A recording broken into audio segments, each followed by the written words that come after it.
ആലപ്പുഴ കളർകോട് വാഹനാപകടത്തിൽ പരിക്കേറ്റ് ചികിത്സയിലിരിക്കെ മരിച്ച എടത്തുവ സ്വദേശി ആൽവിന്റെ പോസ്റ്റ്മോർട്ടം ഇന്ന് ആലപ്പുഴ മെഡിക്കൽ കോളേജിലാണ് പോസ്റ്റ്മോർട്ടം. ആൽവിന്റെ സംസ്കാരം തിങ്കളാഴ്ച എടത്തുവ ഫെറോന പള്ളിയിൽ വെച്ച് നടക്കും. ആലപ്പുഴ മെഡിക്കൽ കോളേജിൽ നിന്നും രഘുനാഥ് നാരായണൻ ചേരുന്നു. രഘു, നമ്മൾ ഈ വാർത്ത പറയുമ്പോൾ ഇത് എത്രത്തോളം സങ്കടം ഉണ്ടാക്കുന്നതാണ് എന്ന് ഞാൻ അന്നേ ദിവസം രഘുവിനോട് സംസാരിക്കുന്ന ദിവസം ഞാൻ ലൈവിൽ ഉണ്ടായിരുന്നില്ല. പക്ഷേ വല്ലാതെ കണ്ണ് നിറഞ്ഞൊഴുകിപ്പോകുന്നൊരു അന്തരീക്ഷത്തിലൂടെയാണ് നമ്മളൊക്കെ കടന്നു പോയത്. ഇന്നിതാ ഒരാളെ കൂടി നഷ്ടപ്പെട്ടിരിക്കുന്നു. വിശദാംശങ്ങൾ പറയൂ രഘു. കുട്ടി ആൽവിൻ അപകടത്തിൽ ഗുരുതരമായി തലയ്ക്കാണ് പരിക്കേറ്റത്. അന്ന് അപകടമുണ്ടായ രാത്രി തന്നെ ഒരു ശസ്ത്രക്രിയ വണ്ടാനം മെഡിക്കൽ കോളേജ് ആശുപത്രിയിൽ വെച്ച് നടത്തിയിരുന്നു. തുടർന്ന് ആരോഗ്യനിലയിൽ പുരോഗതി ഇല്ലാത്തതിനെ തുടർന്നും വിദഗ്ധ ചികിത്സയ്ക്കും വേണ്ടിയാണ് ആൽവിനെ ബന്ധുക്കളുടെ ആവശ്യപ്രകാരം പ്രത്യേക ആംബുലൻസിൽ എറണാകുളത്തെ സ്വകാര്യ ആശുപത്രി മെഡിക്കൽ കോളേജിലേക്ക് കൊണ്ടുപോയത്. പക്ഷേ അവിടെയും ചികിത്സയിലിരിക്കെ, അതായത് ഒരു ദിവസത്തോളം മാത്രമേ ആൽവിനെ അവിടെ ജീവൻ നിലനിർത്താനായുള്ളൂ. ഇന്നലെ ഉച്ചയോടുകൂടി ഹൃദയാഘാതമാണ് മരണകാരണം എന്നാണ് പറയുന്നത്. ഇന്നലെ അർദ്ധരാത്രിയോടുകൂടി ഇവിടെ നിന്നുള്ള പോലീസ്, ആലപ്പുഴയിൽ നിന്നുള്ള പോലീസ് അവിടെ എറണാകുളത്തെത്തി ഇൻക്വസ്റ്റ് നടപടികൾ പൂർത്തിയാക്കി മൃതദേഹം ഇവിടെ വണ്ടാനം മെഡിക്കൽ കോളേജ് ആശുപത്രിയിലെ മോർച്ചറിയിലേക്ക് മാറ്റിയിട്ടുണ്ട്. രാവിലെ 9 മണിക്ക് ശേഷമായിരിക്കും പോസ്റ്റ്മോർട്ടം നടക്കുക. ഇതിനുശേഷം മൃതദേഹം ആൽവിൻ പഠിച്ചിരുന്ന വണ്ടാനം മെഡിക്കൽ കോളേജിൽ പൊതുദർശനത്തിന് വെക്കും. ഇതിനുശേഷം മൃതദേഹം ആൽവിൻ്റെ ജന്മനാടായ എടത്വയിലേക്ക് കൊണ്ടുപോകും. ആൽവിൻ, നമ്മൾ എപ്പോഴും പറയുന്നത് പോലെ തന്നെ എൻട്രൻസ് പരീക്ഷ പാസ്സാവുക എന്നുള്ളത് തന്നെ വലിയ കടമ്പയാണ്.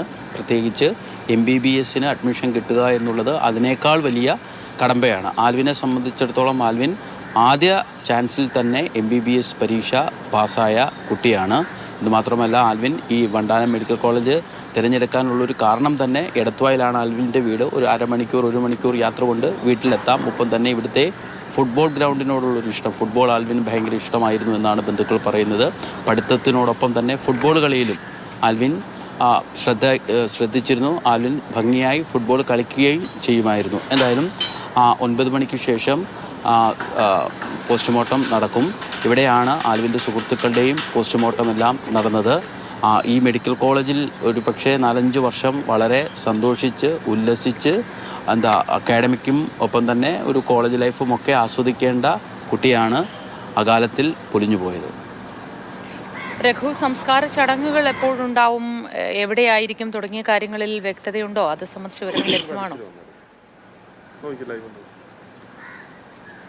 പോസ്റ്റ്മോർട്ടത്തിന് ശേഷം മൃതദേഹം ഞാൻ നേരത്തെ പറഞ്ഞതുപോലെ ആൽവിൻ പഠിച്ച വണ്ടാനം മെഡിക്കൽ കോളേജിൽ പൊതുദർശനത്തിന് വയ്ക്കും. ഇതിനുശേഷം മൃതദേഹം ജന്മനാടായ എടത്വ തലവടിയിലേക്ക് കൊണ്ടുപോകും. നിലവിലെ തീരുമാനപ്രകാരം അവിടുത്തെ സ്വകാര്യ ആശുപത്രി മോർച്ചറിയിലേക്കായിരിക്കും മൃതദേഹം മാറ്റുക.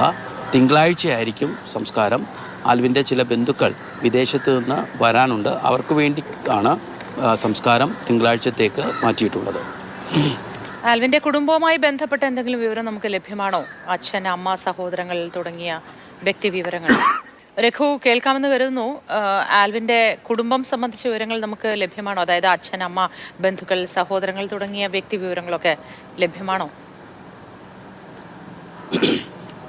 ആൽവിൻ്റെ അച്ഛനും അമ്മയും എടത്വായിലാണ് ഉള്ളത്. ആൽവിൻ്റെ മരണം വിവരം അറിഞ്ഞാണ് അമ്മ എറണാകുളത്തേക്ക് പോയത്. നിലവിലവർ എടത്വയിലെയും, അച്ഛൻ്റെ വീട് എടത്വയിലും അമ്മയുടെ വീട് തലവേടിയിലുമാണ്. 2 വീട്ടിലുമായിട്ടാണ് ബന്ധുക്കൾ ഉള്ളത്.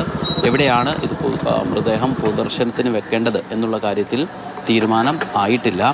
പ്രത്യേകിച്ച് അവർ എറണാകുളത്തേക്ക് കുട്ടിയെ മാറ്റിയപ്പോൾ തന്നെ ഒരുപക്ഷെ ജീവിതത്തിലേക്ക് തിരിച്ചു വരും എന്നുള്ളൊരു വലിയ ആശങ്കയുണ്ടായിരുന്നു ആദ്യം മുതൽ തന്നെ. അതായത് ഈ 5 കുട്ടികൾ മരിച്ച ഘട്ടത്തിൽ തന്നെ ആൽവിൻ്റെ ആരോഗ്യാവസ്ഥ ഗുരുതരമായിരുന്നു. ഒരുപക്ഷെ ആൽവിനും അന്ന് തന്നെ മരണത്തിന് കീഴടങ്ങിയേക്കാം എന്നുള്ളൊരു വിഷമം, സങ്കടം ഒക്കെ ആളുകൾക്ക് ഉണ്ടായിരുന്നു. ഇതേ തുടർന്നാണ് ആൽവിനെ അന്ന് വൈകുന്നേരം തന്നെ ഡോക്ടർമാർ വിദഗ്ധ ശസ്ത്രക്രിയയ്ക്ക് വിധേയനാക്കിയത്. പക്ഷേ ശസ്ത്രക്രിയയ്ക്ക് വിധേയനാക്കിയെങ്കിലും ആരോഗ്യനില വേണ്ട രീതിയിൽ പുരോഗതി ഉണ്ടായില്ല.